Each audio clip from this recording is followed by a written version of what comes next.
Hello நண்பா, welcome to RT cinema. இன்னைக்கு நம்ம பார்க்க போகிற படம் என்னன்னு கேட்டிங்கன்னா 2022 எடுக்கப்பட்ட கனல் படம் எப்போ இருக்குன்னு தான் பார்க்க போகிறோம்.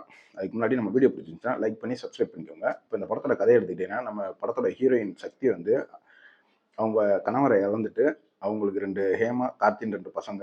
இவங்க வீட்டு வேலைக்கு போய் அந்த 2 பசங்கள பார்த்துக்கிறாங்க. அந்த 2 பசங்களுக்கு அந்த கார்த்தின்ற பையனுக்கு உடம்பு சரியில்லாம போகும்போது ஒரு ரூ. 3000 கடன் வாங்கிறாங்க. அதுக்கப்புறம் அவங்களுக்கு நம்ம வில்லனால என்ன நேர்ந்துச்சு, அவங்க வில்லனை எப்படி சமாளிச்சாங்க, அதான் இந்த படத்தோட கதை.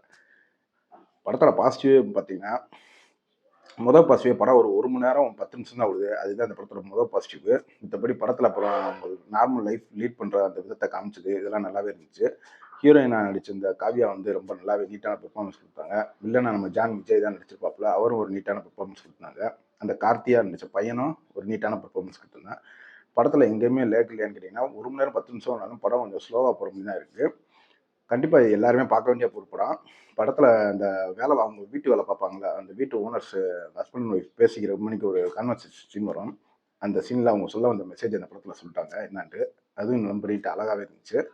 மொத்தத்துல அந்த படத்த பார்க்கலாம்னு இது ஒரு ஒன் டைம் வாட்சபிள் படம் தான். கண்டிப்பா ட்ரை பண்ணி பாருங்க. என்ன எனக்கு மைனஸா பிடிச்சுன்னா அந்த படத்துல படமே நம்ம என்ஜாய் பண்ணி என்டர்டெயின்மெண்ட்டா இருக்குன்னு தான் பார்ப்போம். ஏன் தான் இன்னும் அந்த அலங்காட்சியாவே படம் எடுக்கிறாங்கன்னு தெரியல. இன்னொரு வீடியோல சந்திப்போம். Thank you friends.